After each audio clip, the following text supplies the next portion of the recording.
Hello, everybody. Welcome to the Monday live stream. So we had a lot of things to talk about, so let's just jump into it. Actually, before we do, I will say just stick around because we're continuing to do the 12 days of Christmas, and I'm going to have some pretty massive giveaways thanks to Kraken. So Kraken, thanks so much for listening to us and able to give away all these great goodies. So first of all, before we get into precious metals and what's going on with them, and then there's a bigger story about silver and a possible bank collapse. Let's talk about our industry for a little bit and just talk about how good things are actually going, even though price action has been very flat for quite some time. Congratulations to Strategy and Michael Saylor as they accumulate another $108 million worth of Bitcoin, which was achieved with a Bitcoin yield of 23.2% as of 2025. As of December 28th, we hold 670,497 Bitcoin, acquired for $50 billion at an average cost of 74,997 Bitcoin. So looks like Michael Saylor continues to do what he says he's going to do, which is keep buying up. So there is good parts there. It looks like we have a little buy pressure. I'd like to see that. Also, there was a story a couple of days ago, actually, no, excuse me, from yesterday and Sunday, where people were saying that Fundstrats, or well, the CEO of Bitmine, Tom Lee, and Bitmine were dumping Ethereum, but apparently looks like they were moving Ethereum to start staking Ethereum. So there was no sell-off that I have seen in reports. It looks like they moved their Ethereum and they started to stake their Ethereum. And this is why it's very tricky with digital assets. It's not really that tricky, but people talk about it. Every time Bitcoin or Ethereum or any altcoin moves from one to another, especially if they have that much in reserves, people automatically assume, okay, they're moving it to an exchange and they're selling it. That's not the case. In this situation, and a lot of situations, when you move from one wallet to the next, you're not automatically selling. We can see the movement. We just can't see the sells. We know where they're going. We can say that, hey, Bitmine transferred it to Coinbase or Bitmine transferred here, but that wasn't the case here. So even though it says it's moving, they actually staked it. So this is pretty darn good. So we will see. Now, let's get into it. So today, it looks like there was a little bit of a drop-off for gold, silver, platinum, and palladium. And it looks like the change so far is a negative 16%. And that is as of 14:45 Eastern Standard Time, which is 15:45 or 3:45 here in Puerto Rico, Atlantic Standard Time. And these are so far up to date. Now, is this an awful thing? No. Gold and silver have had quite a run up, but there has been a pullback here. And this is what people say a natural, healthy pullback. Although I will say that for precious metals, to see this kind of pullback in a 24-hour time frame is quite interesting. I don't know if this is something that the precious metal community will be okay with, if they can realize that this is just a healthy pullback.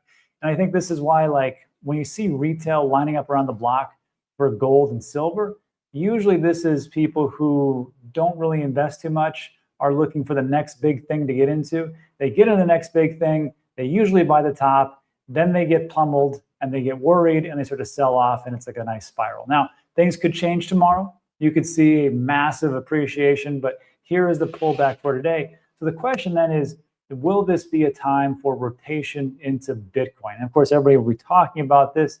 I personally have no idea if people will say, you know what, let's get more into Bitcoin. I know that there will be an appreciation of value of Bitcoin over time. I just can't tell you when. But it would stand to reason that as people start to look into precious metals and they get burned, especially if it starts to go down, they're going to look for that capital to go someplace else, even though they have lost. And that's just one of the stories. So the question then is why? Why is there a drop-off? Well, there's a host of reasons. We can find them. And of course, if it's, what is it? If it's in the news, it's in the charts. I think Ivan said that, Ivan on Tech.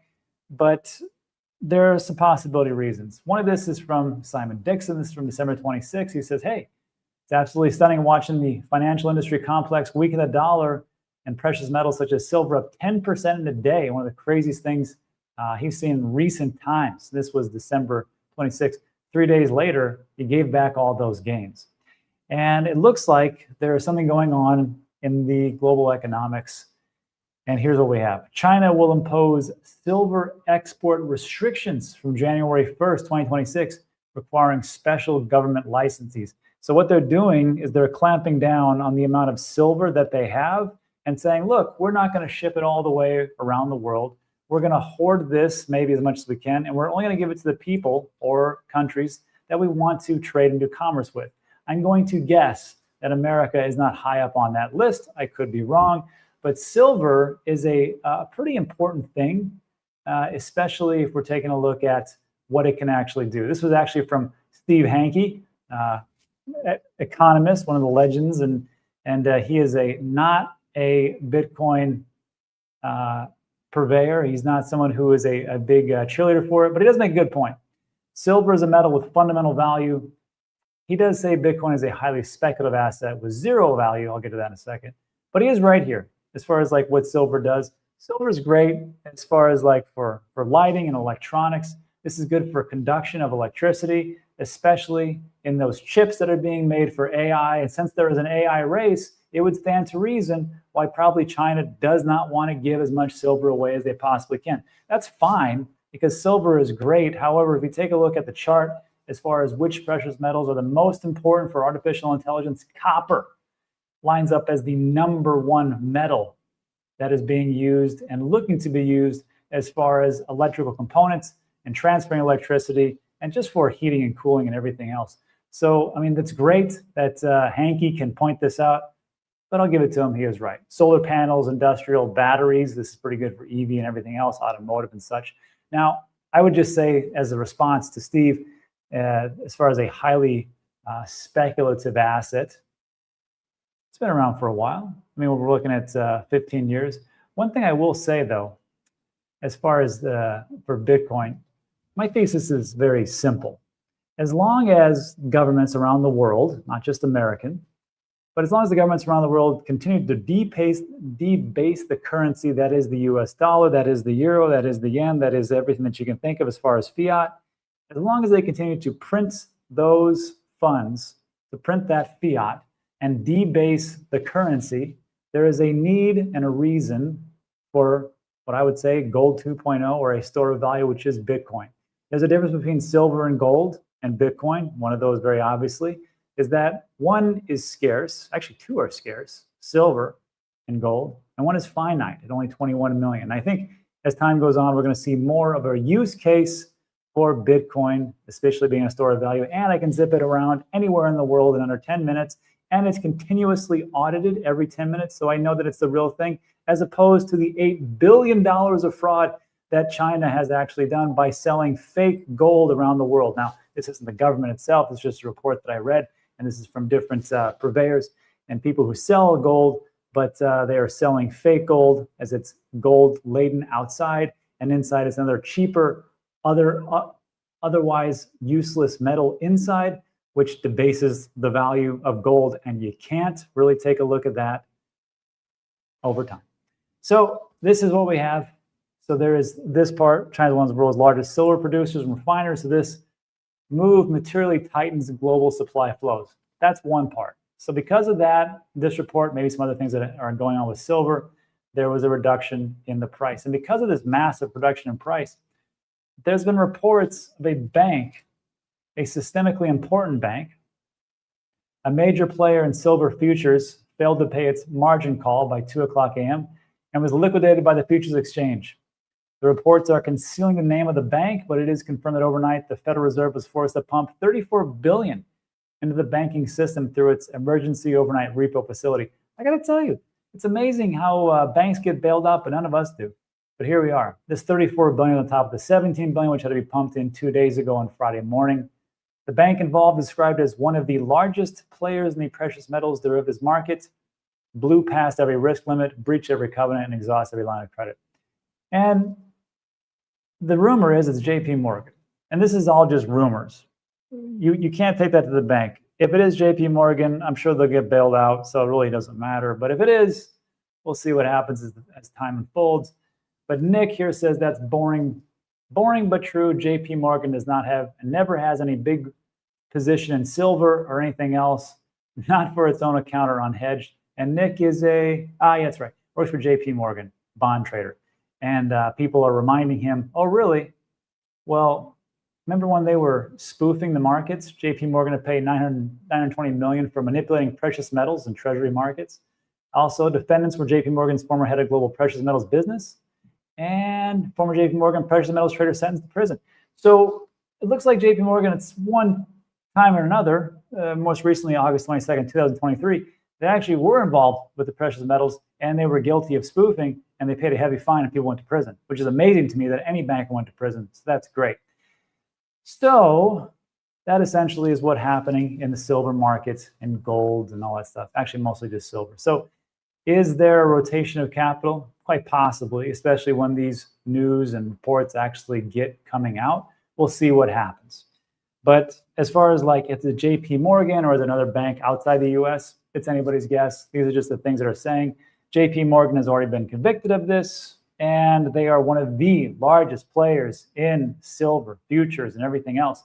So it'll be interesting to see how this plays out, and we'll take it from there. However, it's not like our market is doing that great. Have you guys seen the outflow for the ETFs? Straight up red, baby. Straight up red. This is the Bitcoin ETF flow. And you can see as of last week, as of 1, 2, 3, 4, 5, if you add this up, 158 million, 142, 188, 175, and 275, if you add that up, it's roughly about 780 million, maybe 790 million, correct me in the comments section. So you're looking at roughly $1 billion outflow of sales, and this is across the board for everybody. This is BlackRock, this is Fidelity, this is Bitwise, ARK, Invesco, Franklin Templeton, and a whole host of people. And it doesn't just stop there, the Bitcoin ETF flow. If we take a look at the Ethereum flow, it's not even worse. It's just red days except for the 22nd of December. Hallelujah. We had an inflow of 84 million, but it pales in comparison to the 95 million, 52, 38, 75, and 96 million of outflow so far for that. So we're not doing so great, but can we have a turnaround? Well, here's what's going on and what we know. This is Bitcoin weekly moving averages. I found this fascinating, especially after I talked to Ivan on Tech. Great episode. I highly encourage you to watch that. That was done on Friday, I believe. We released that, and then we were giving away some pretty big perks that Ivan opened up his inner circle. But one of the things he talked about a lot was the 50-week moving average, and I don't really care much about it until he told me one magical thing, which is herd mentality. I'll never forget this. Where he says, you know, I asked him, what is it with 50 weeks versus like 60 week or 90 week or a 200 week moving average? He said, oh, it's very simple. It's because all the traders look at 50 week moving average as far as like with digital assets. And they pretty much peg it to that. So if it's above that, it's expensive. If it's below that, it's cheap. I was like, so everybody just thinks that? He's like, yeah, pretty much is herd mentality. I'm like, wow, that's kind of like the 4-year cycle and pretty much the entire market's herd mentality. So when I was taking a look at just the moving average today, this is going into this. I just want you to notice something. If we take a look at the 50-week moving average, we are far below that. Actually, it would have done pretty good if you would have sold around November 2nd at 110,000 as we drop below. Or this 200-week moving average, this is essentially the bottom of the bottom. And you can see this going all the way back into March, April of 2020, when we had this thing called coronavirus. We don't remember, it was a big thing. Everybody thought everybody was going to die. It was awful, but we prevailed. But if we take a look here, there's this thing called the 100-week, and we're lined up just with that. Now keep that in mind. 100-week moving average. Because if we take a look at this, we just stopped quantitative tightening on December 1st, right? So we stopped quantitative tightening, we stopped shredding the dollar. Now we're going to start printing as far as quantitative easing. It didn't take 8 months like it did back in 2019 and 2020. It took like 25 days or something like that. So the Fed is printing money a little bit. We've already gone through rate cuts, so we don't have to deal with this 8-month gap. What we do have to deal with is that price depreciation, and it sure did go down. But however, if we take a look at, what is this, April of 2020, let's go back here. If we do that 50-week thing, 200-week moving average, and you can just see here, oh, Corona. And then we go to that 100-week. That's where we are right now, the 100-week moving average. And you can see here, 23rd of April, 2020. And what is that? Around end of April, 2020, when things started just really rebound. Now, there was a couple of other effects. There was massive amount of quantitative easing. We had just gone out of the horrible coronavirus. There was a stop to quantitative tightening months and months and months ago, and we had a pretty good, robust economy coming out of it because of the massive amount of money printing. And if that continues, this might be the time to go away or to recover. And again, as a quick reminder, 100-week moving average, and that's essentially where we're at for right now. We'll see what happens. Anyhow, that's it for this piece. If you like today's video, thumbs up, subscribe. Now let's get into the 12 days of Christmas as I give away some things for you. So I reached out to Kraken. I said, hey, thanks for doing that best bundle for me. I appreciate that. If you don't know what the best bundle is, it's Binance, Ethereum, Solana, Tron. We talk about this all the time, why I think those are going to do pretty well, mostly because of stablecoins. It's the big rails that Visa has been tracking. Binance, Ethereum, Solana, Tron. I said, hey, make me a bundle so everybody can buy it easily. And they did that. Thank you. Links in the description if you want to get into that stuff. But I asked them, I said, hey, I'm doing this 12 days of Christmas. What can you guys give away? Sure, we'll do this. So usually when we do like a sign up for Kraken, it's 25 bucks. But right now, I got 2 offers, and 0 of 5 are being used right now. I'm going to give you $125 for signing up, and I got 5 of those. Merry Christmas. There's a mystery gift card worth up to $125, and Bitcoin waiting for you on Kraken. Use codes this or this link. So this link, I never like doing giveaways on YouTube. It's very difficult, but this might actually work. I just posted that link in the chats. And if you would like to sign up, you get 125 bucks. There's only 5 people, so good luck. This is like Squid Game. The first 5 to sign up get it. Now, if you miss out on that one, no big deal. I'll give you 75 bucks to sign up for Kraken. And I want to put that in the comments right now.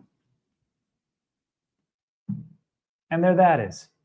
So you're either going to get 125 bucks to sign up for Kraken or 75. And I got 15 of those.